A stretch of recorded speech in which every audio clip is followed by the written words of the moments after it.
Today is Wednesday, September 1st, 2021. Welcome into DIRTRACKR Daily. I'm Justin Fiedler. Coming up, I'm going to run you through an explanation of the USAC Points breakdown, as those three series are the tightest championship battles we have currently.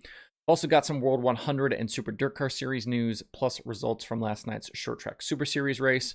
Before we dive in, if you like what I'm doing here, please subscribe to the show, leave a review, and hit those follow and notification buttons depending on where you consume this. Make sure to follow at DIRTRACKR on Twitter, Instagram, Facebook, and TikTok. And don't forget, DIRTRACKR.com has a bunch more cool dirt racing stuff. Now let's get going.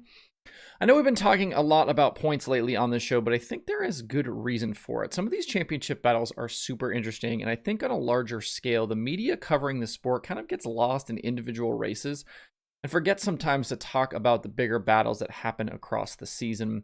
I did a show back in April about whether or not dirt racing championships matter, and I know that some don't necessarily agree with me, but I think they do. And I think they do, especially in certain series. We talked yesterday on the show about what's gone down with the World of Outlaws all season, and I wanted to take a look today at the USAC divisions because they are probably the three closest battles we have right now. With the USAC Sprint Cars, we have three drivers within 51 points. With the Midgets, it's three drivers within 41 points. And with the Silver Crown Series, only 51 points separate the top two. I also want to dive into this because the USAC points are probably the most complicated among the major series. We know the two Outlaw Series and the All-Stars are 4 points between first and second and 2 points the rest of the way. We also know that on average, you can figure about 6.5 points per spot with Lucas. And knowing this, it helps to understand the impact a single win or a single position gained or lost can have on the season-long race for these championships. USAC points, though, aren't quite that simple. Among the three divisions, the Silver Crown Series is probably the easiest to understand. And they're the easiest to understand because the Silver Crown Series normally is just qualifying in the feature. A win is worth 70 points, with the top 10 separated by 3 points, 11 through 20 separated by 2 points, and then a single point after that. The quick timer also gets an additional 3 points, and the driver who leads the most laps gets 3 points. With the difference between Cody Swanson and Logan Seavey right now being 51 points, you can figure that's probably in the neighborhood of about 20 positions. So again, that one, not super difficult, but things are decidedly tougher with the sprint cars and the midgets. With the inverts that happen for heat races and the feature, the series needs a way to keep guys from sandbagging, so USAC awards points for qualifying, heats, the semis, and the feature. In qualifying, the fast timer gets 6 points, second gets 5, and so on down to sixth getting 1. In a standard show with 4 heats, the top 4 cars that transfer into the feature from those heats are all awarded points as well. The heat winner gets 8, second gets 7, third gets 6, and fourth gets 5. So quick time and a heat win is worth a total of 14 points if you're able to do both in a night. Cars that don't transfer and run the semi don't get heat points, but do earn them for finishing positions in the semi. The winner gets 4, second 3, third 2, and fourth 1. From there, feature points match what I already mentioned for the Silver Crown cars. The winner gets 70 with 3 points separating the top 10. So for example, 10th gets 43. From there, it's 2 points per position down to 20th. Everyone from 20th and beyond gets 23 points with the sprint cars and midgets. If you average it out, you're looking at just shy about 2.5 points per position in the feature. You look at Buddy Kofoid's midget lead right now over Emerson Axum, which is 20 points. That's probably about 8.5 feature positions. But obviously, if one of them qualifies in the top 6, that's going to change, as well as where they finish in heat races. So it could be more than 8.5 positions, or it could be a lot less. Say this weekend at Angel Park, Axum goes quick time with Kofoid in 7th. Then Axum drives through his heat race to bag the win, while Kofoid finishes 4th. That 20-point lead is suddenly only 11 with the feature still to come. It gives you an idea of just how precarious these points leads are for both Buddy Kofoid in the midget and Brady Bacon in the sprint car. There are circumstances also where drivers finishing 5th on back in heats can earn points and 5th on back in the semi. Just depends on car counts and what the transfer numbers end up being. If, for example, there are only 3 heats like we saw in some of the Eastern Storm shows, then the car that finishes 5th and makes the transfer gets 4 points. And then if there aren't enough cars for a semi, then every heat finisher gets points. If you're watching the YouTube show right now, you can see that with the asterisks on the screen.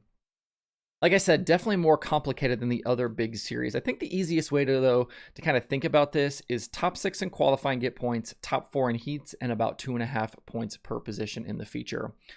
Those additional points available through the night are a big reason why someone like Kevin Thomas Jr. is in the thick of the Sprint Car Championship. He hasn't been able to match Bacon's consistency with 5 less top 5s and 2 less top 10s, but he has added something like 104 points to his tally with 7 heat race wins and 8 quick times. Hopefully this explanation will make it a little easier to understand the implications the next time you are watching a USAC show. You can find point standings for all of these divisions at DIRTRACKR.com/points, and the USAC rulebook is available at USACRacing.com if you'd like to see the full breakdown. When the World 100 kicks off next week at Eldora, competitors will be racing for more money than ever before in the event's history.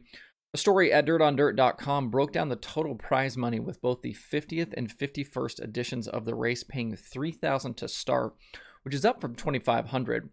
Finishers towards the back half of the field will also get more money than past races. Just like the Dream and Kings Royal, Eldora is running 2 World 100s next week to make up for the lost events in 2020. Overall, the 4-night program will pay out over $760,000 in total purse money, with the winners bagging $54,000 and $53,000 for the big shows. Racing kicks off next Wednesday night, September 8th, and runs through next Saturday night, September 11th. Jonathan Davenport has won 3 of the last 5 World 100s, including the last race in 2019. He was also the Intercontinental Classic winner in 2020. He'll definitely be up against it to try and repeat, though, as Kyle Larson is expected to race, and Brandon Overton will be looking to repeat his success from the Dream Week. We'll have a lot more on the World 100 next week. Super DIRTCar Series was supposed to be in action tonight at the Bloomsburg Fair Raceway in Pennsylvania, but the show was canceled because of weather. Remnants of Hurricane Ida are impacting the region this week. The series does hope to have Bloomsburg Fair on the schedule for next season. Next up for the series is a stop at Lebanon Valley Speedway on Saturday for the Mr. Dirt Track USA that pays a nice $25,000 to the winner. Stewart Friesen is the current series points leader over Matt Shepard. A side note here for the Super DIRTCar Series, we'll have to see how this championship situation plays out over the next several weeks. Friesen is the points leader, but he isn't actually a declared full-timer with the series.